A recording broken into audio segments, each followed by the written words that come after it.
Hello friends, welcome to Automation Anomaly. So today we are going to start with our tutorial number 2, but before that one let me give you a quick recap about tutorial 1. So in my last tutorial we imported the required library, then we loaded the MNIST handwritten digit dataset.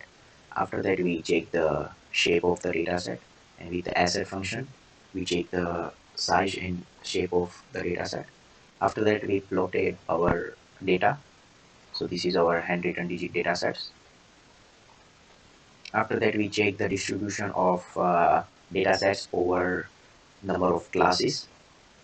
Then we normalize our data. Then we did the two categorical to do one hot encoding of the labeling. After that, we train a neural network. We compile it, then we train it, and we got the training accuracy around 90% and validation accuracy around 91%. Also, our losses were approximately 2.3%, so that we can check in graph also. After that, we check that our model test accuracy was around 91.4% and our test loss was 0.29%. So in today's tutorial, we are going to take again MNIST handwritten digit data sets, and but today we are going to try with convolutional neural network. So today we are going to learn what convolutional neural network is, how it works, and we'll try to see what test accuracy we are getting with convolutional neural network. So here I have copied the starting code from my previous tutorial. So we have required libraries, then MNIST dataset, then asset function, then we are plotting our dataset, we are checking the distribution of our dataset, we are normalizing, and we are doing one hot encoding of our labeling. So from here we are going to start with convolutional neural network. So those who haven't seen my tutorial one, I have explained each and every line of code in my previous tutorial. So I'll give the link in the description below, so you can find the link of my previous tutorial. Okay, so before starting with convolutional neural network, let me give you a brief introduction of convolutional neural network. So before starting with convolutional neural network, let's try to understand what convolution means. So for that I have made a small painting using paint.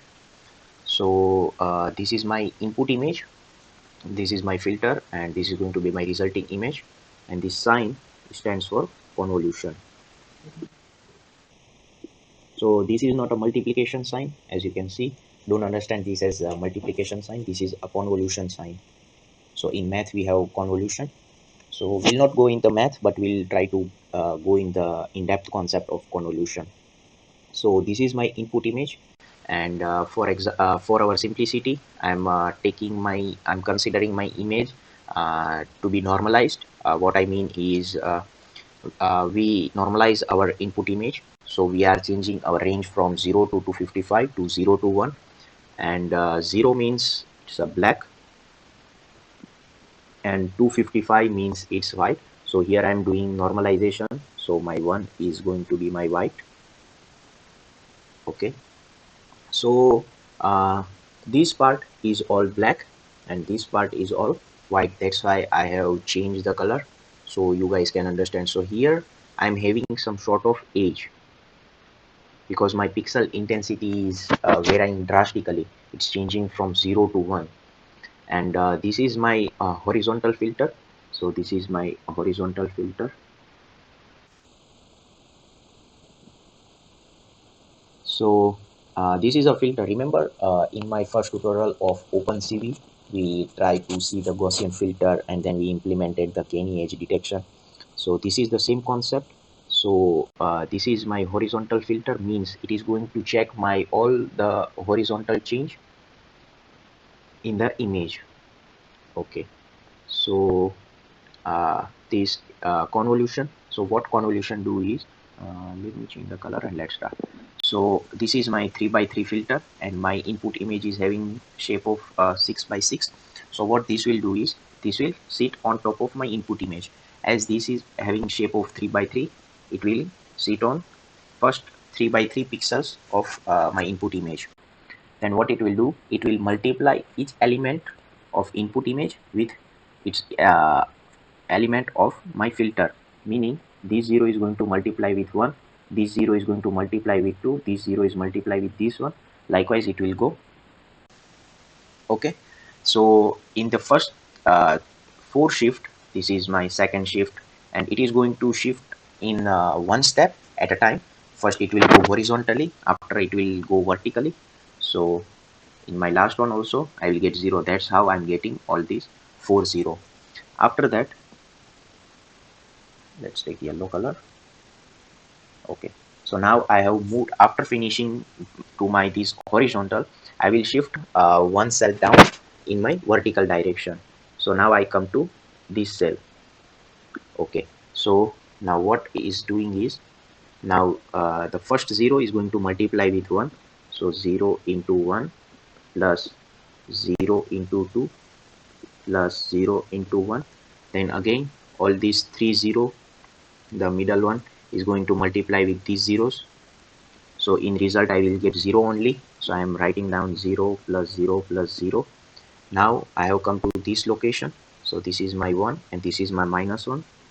So 1 into minus 1 plus 1 into minus 2 plus 1 into minus 1. So these all are zeros, as it is multiplying with zeros, and here I will get minus 1, minus 2, minus 1. So in result I am getting minus 4. This is how I get this value at here, minus 4. Now again I will move to one step at a moment.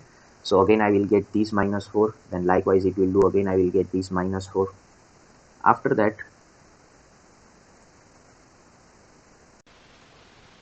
let's come to this location. So here in middle I'm having 1 1 1, and in my bottom rights I'm having 1, and here I'm having 0. So 0 is going to multiply with the first 3 location 1 to 1 respectively, I will get 0 only. Then these middle ones is going to multiply with 0, then again I'm going to get 0 only, and my bottom ones is going to multiply with minus 1, minus 2, minus 1. In result I will get minus 4. That's how I'm getting this minus 4 here. And let's likewise that I will get minus 4 here in all the location. After that, let come to this location. So these all are ones is going to multiply with 1 to 1. So I will get positive 4. Then these zeros, middle ones is going to multiply with middle zeros. So I will get 0 here. And the bottom ones is going to multiply with negative value of minus 1, minus 2, minus 1. So again I will get 4. So plus 4 minus 4, again I will get 0 here. So likewise I am getting 0 here. So this is the concept of convolution. So what convolution will do is, we are applying a filter on top of our input image, and in result we are getting this result image. So here what we are trying to do is, we are trying to get information from our input image. We are trying to check the shape, and we are trying to check the edges of the image. So I'm having one more issue here. As we can see here, my input image shape is having 6 by 6, but my resulting image is having shape of 4 by 4. So here I'm losing some information. So this much amount of information that I'm losing, this all information. So we'll not try to go in depth right now, but that is the concept of padding. So we can take padding same, we can exclude it, we can include it. So we'll see that one in another video. So just to implement the same concept, I have drawn a similar image. So if I zoom out, so this is my input image having all zeros in this location and ones in this location. So as my background color is white, that's why this color I have took as cream color. And this is my same convolution, and again I'm taking the same horizontal filter, and this is my resulting image. So as we know here, that here I have a boundary. So from here to here, this is my horizontal edge that I wanted to capture. So this horizontal boundary is shown like this. So this is my resulting image. So this is how we are getting information. And for better visualization, you can go and watch my tutorial video of OpenCV based on filter, in which we use the KNES detector. So the k-nearest detector is having same concept, but there we are using different value of filter.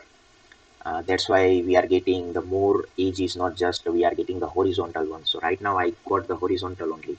If I have one more edge here, I cannot check the vertical edges. So this concept I will explain you again when we are going to talk the Sobel filter in x direction, in y direction, then you will have more idea. So this is the concept of convolution. I hope you guys have understood this one. And what we are going to do today, let me show you one image. Okay, so this is what we are trying to do today. So what we'll do is, this is our MNIST handwritten digit dataset having 28 by 28 pixel values. So this is my first convolution layer. I'm applying 32 filters and it is having same shape, 28 by 28. Then we'll apply max pooling. I will explain you in a bit what max pooling is. After that, again we are implementing the convolution, 64 by 14 by 14. And after that, again we'll apply max pooling. After that, we'll apply the flattening. So this is my flatten layer.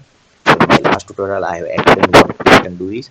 So how we are getting this value 31, 36 is, if you multiply 64 by 7 by 7, you will get these values. So we are flattening our image pixel values. So we'll have this much amount of column, we'll have one column and 31, 36 rows. And let's check, meanwhile 64 by 7 by 7. So yes, you are getting 31, 36. After that, we are applying the dense layer of 128. And again we'll apply, this is my dense layer. So here we are going to apply the softmax function. I have explained you the concept of softmax in my last tutorial. So I'm having my class is 10. My digit is starting from 0 to 9. So I'm having total 10 classes. That's why I'm having 0 to 9, and my last output layer is having 10 neurons. So what max pooling will do is, we'll have the pool size of 2 by 2. So we are going to take kernel of 2 by 2 and we are going to reduce the image values. So these are my filters, 32. Again, I'm having 32 filters in my max pooling, but as you can see, my shape of the image was 28 by 28.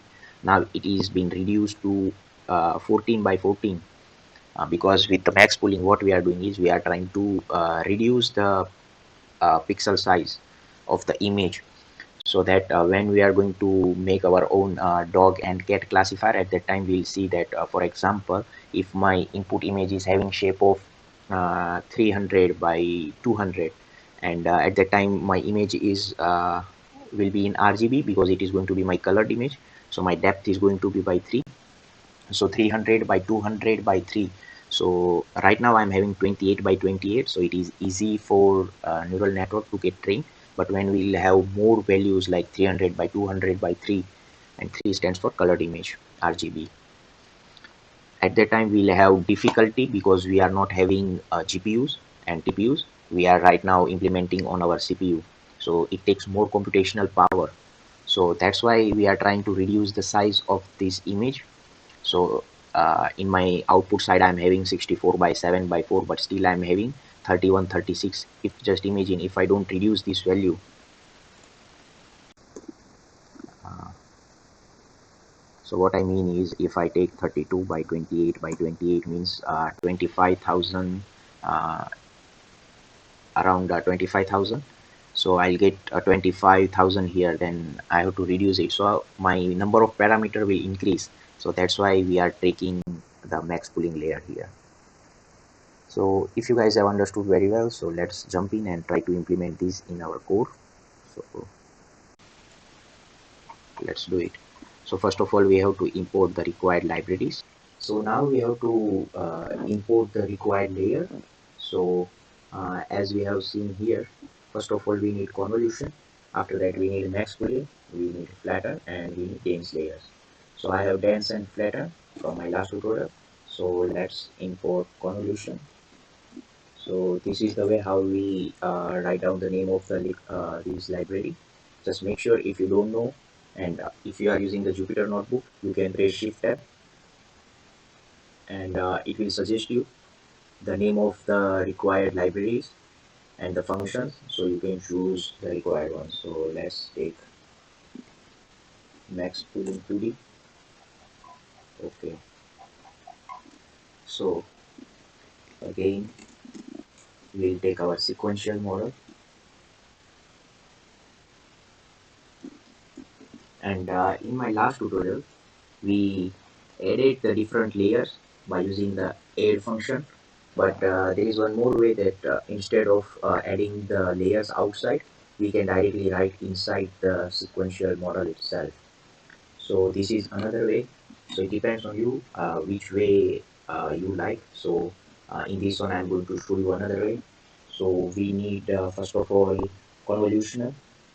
So we'll add convolutional, and if we check, then we have to give it filter size, then kernel size, then stripes, padding, activation. So let's give all the values. So filters, let's take 32. We don't need these additional spaces. So okay, after filters we have to give the kernel size. So kernel size will take 3 by 3. After that activation we will take ReLU. In my last tutorial I have explained the concept of ReLU function, and we have to give the input shape. So our input shape is 28 by 28 by 1. 1 because our images are of grayscale, means it's black and white. If it's a colored image, then we have to write down 3 here. After convolutional, let's apply max pooling. So again we'll take 32 filters, and the pool size we are going to take 2 by 2. We don't need to worry about stripes as of now.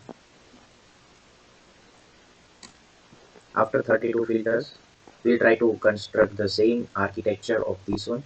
So these are the 32 layers. After 32 layers, these are connected. So in max pooling, I don't have to mention the number of filters. So it will reduce 2 by 2. So it is going to reduce by 2. So I have 32 by 14 by 4. After that, we'll take 64 filters. So let me copy paste this one. Okay, so here I'm taking 64. I don't have to give the input shape again. Okay, then we added the max pooling. So 1 2 3 4 we reach up to here. So now I have to add the flatten layer. So inside flatten I don't have to give any arguments. It will directly flatten our image. After flatten we have to add two dense layers, one having 128 layers and another having 10 layers. So let's add the dense layer. So inside dense layer we have to give the units. So let's take 128, and activation I will take ReLU. After dense we have another dense layer, it's of output.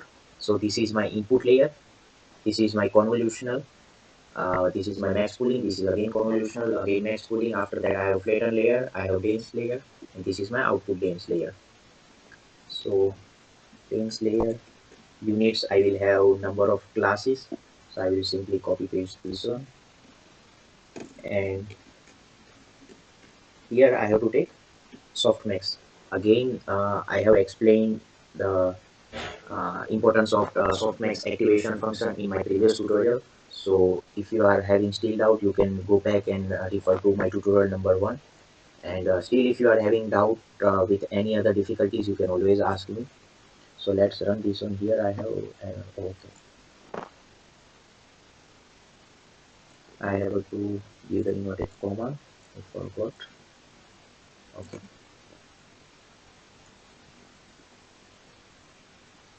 so we have successfully trained our model. So now we have to compile our model. So we'll do model dot compile, and again we will take very well known Adam optimizer at the learning rate of 0.0001.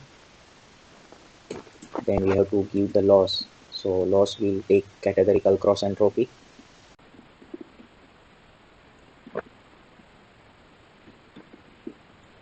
After that we have to give the matrix. So we are interested to check our accuracy. So I'll write down accuracy. So our model has been compiled. So now we can check the summary of our model. So let's check out the summary. So if we check out here, so we are having total 225,034 numbers of parameters. When we are adding up all of these, then we'll get this result.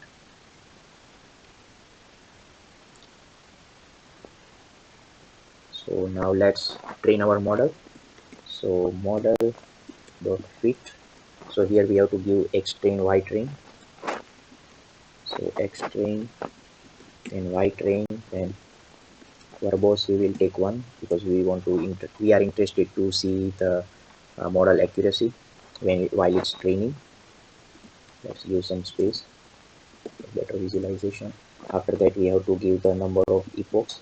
Let me take 10 epochs, 5 epochs should be good. Let's take 8 as of now. After that we have to give the validation split, if you recall from our last tutorial. So validation split we will take again 0.2.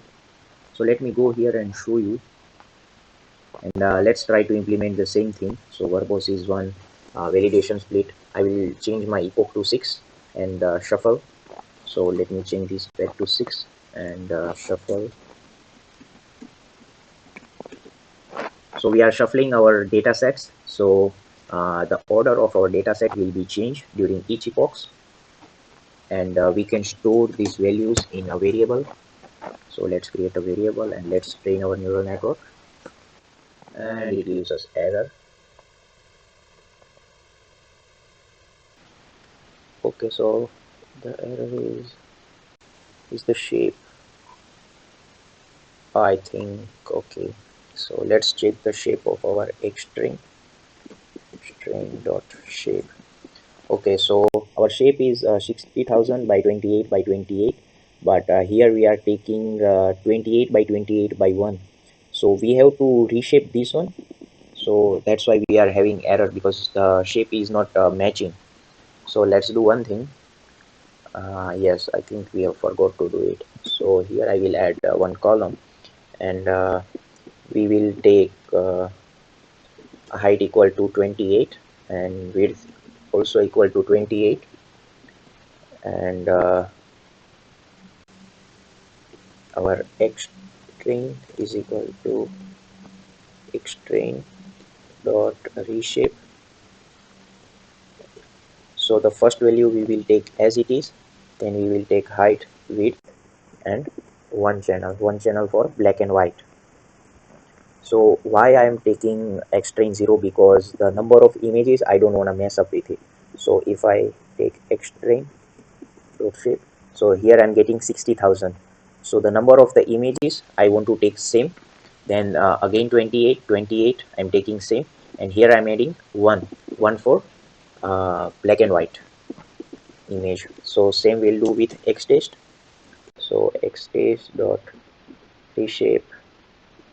Now we'll take x test 0, then height, width, and 1, and this one is giving us error. So only integer scalar arrays can be converted into scalar index. Okay, so here I have to add the shape, not just the one. Otherwise it will take the first image. So it is an image array. Yeah, so now it's not giving us error. So let's run all of this one again, and still I'm having error. So don't worry guys, I think we have to restart my cell and we have to run all the cells again.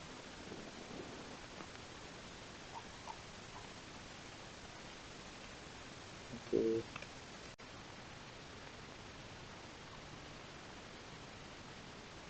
Okay, and yes, restarted. So sometime it happens I think I have added one cell here and I rerun again. So I messed up because before I seen 10 here. So I messed up with my one hot encoding. So I think that's why it was giving us error.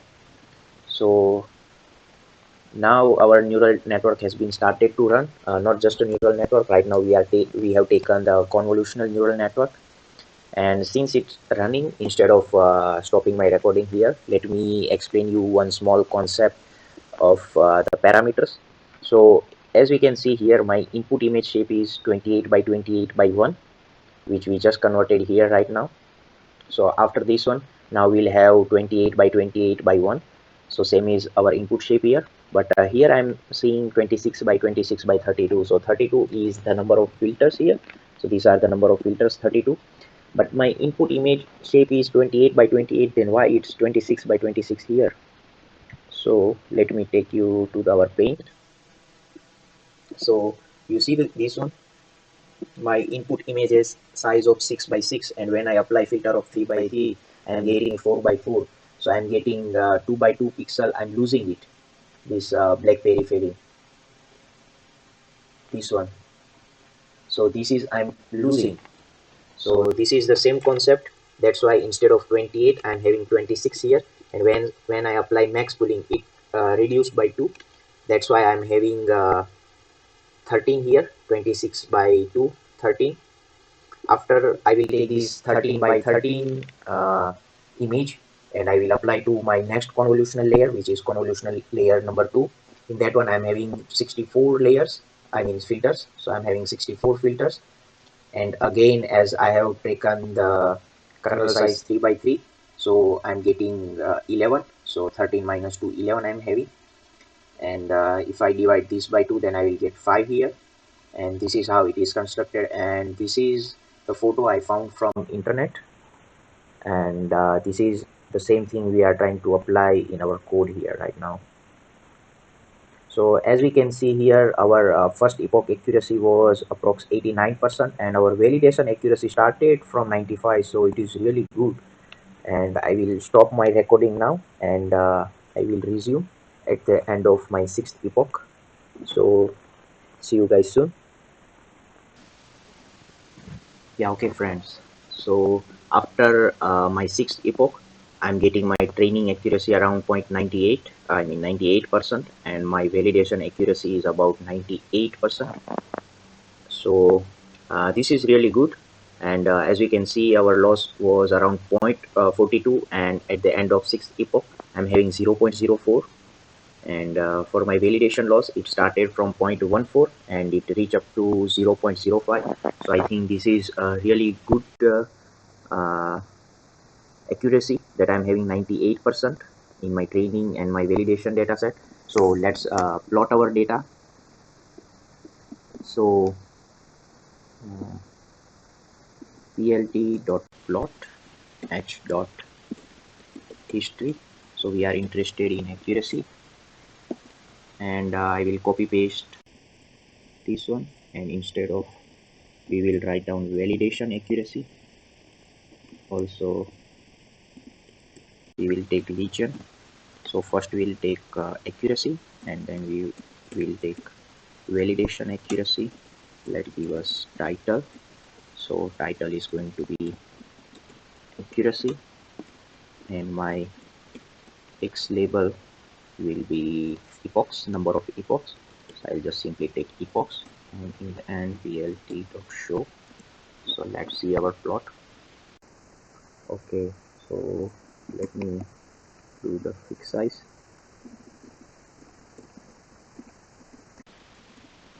So let's take 12 by 8. Okay, so as we can see here, our training accuracy started from around 88% and reached up to 98%. And same for our validation accuracy, it started around 96% and reached up to 98. So here one thing that we should observe, that if I open up our previous classification tutorial, so we had a little bit of gap between my validation accuracy and my training accuracy. And there is a reason why you are seeing our validation accuracy always starting from higher than our training accuracy. as we can see here. Why our training accuracy started around 88%, but our validation accuracy started from 96%. There is a huge gap between these two accuracy, and in the end they are almost reaching to same about each other. So the reason is, as we can see here, our validation dataset is around 12,000, where our training datasets are 48,000. So as we are having less number of images for validation, so we have very less validation loss, and we have high validation accuracy right from the beginning when we train our neural network. And there is one more thing that we should observe here, that we had this gap, and right now we don't have. So this is still good, but now this is issue of overfitting the model. So when we train our neural network, we have to specifically consider overfitting and underfitting. So right now this is the issue of overfitting, because now our model is trying to recognize the image, so we will get higher training accuracy, and we will get a little bit less validation accuracy. But when we try to implement the model on our testing data set, at that time it will fail to recognize the data set, and it will misclassify. So this is the problem of overfitting, but we are not going to touch this topic right now. So let's just move forward. So same way we'll implement for losses. So let's take loss, validation loss, our training loss instead of accuracy loss. Okay, so that's the chart for our losses, and let's quickly check the score. So model dot evaluate, so x test and y test.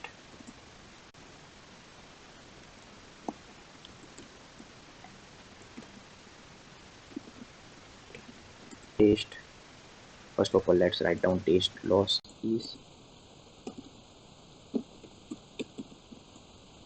so this score return us two values, so that's why I'm taking 1 and 2, because first it will give us the loss value, and secondly it will give us the accuracy value.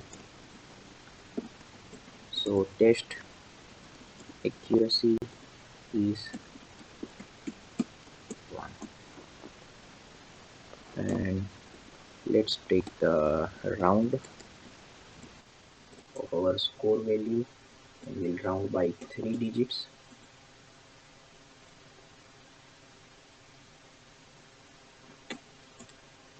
And we will add a percentage sign also. Okay, so now I have to convert this into string, because I'm trying to print this one. Okay, so my test accuracy is 98%, and I'm having test loss around 0.04. So this is good. So this was today's tutorial, was all about convolutional neural network. So we copied this data from our previous tutorial, and then we learned the architecture of the convolution. And once we finish with convolution, I have explained you this, I have shown you this architecture of convolutional neural network, and we try to implement the same architecture in our model. After that we check the summary. So altogether we are having approx 225,000 of parameters, and our training accuracy was around 98%, and our testing accuracy is also around 98%. So we have improved a bit. So this is all about convolution. So convolution, what it do is, when we have a raw image, so in my next tutorial, when we are going to make dog versus cat classifier, at that time our image pixel size won't be 28 by 28. At that time it will be around 300 by 240 or 320 by 240, and those images will be of colors. So that's my dog versus cat classifier. I don't want to show you right now. So this one is having image pixel intensity of 28 by 28 by 1, as it is the grayscale or black and white image. But that one will have 320 by 240 by 3. So the numbers of parameters are going to increase. So at that time we should not directly take this neural network, because it will increase the computational power. Also there will be a slight difference in the accuracy, not slight, actually a big difference, because this will not able to recognize the model when we are testing it. But when we do the convolution neural network, when we apply this concept, at that time it will able to recognize a little bit better compared to a simple neural network. So this is all about today's tutorial. In our next tutorial, we will take the fashion MNIST datasets instead of handwritten digit dataset, and we'll try to apply the convolutional neural network. So everything, the code, everything is going to same. We are just importing a different data sets, which is a fashion MNIST. So again, it is having 10 different class, starting from shirt, t-shirt, trouser, then sneakers, shoes. So it is having 10 different classes. So we will try to implement the same thing. So it is going to be kind of revision for you guys. So see you guys in my next tutorial. I hope you find my tutorial educational and you are learning from it. And if you are stuck at anywhere and if you are having any particular doubt, you can always ask me and I will definitely help you. Also, we are going to make our own image classifier. That's why I'm stretching out it in explanation. So if you guys have any difficulties, then definitely you should ask right now, because we are going to make our own classifier. So at the time we require all these concepts.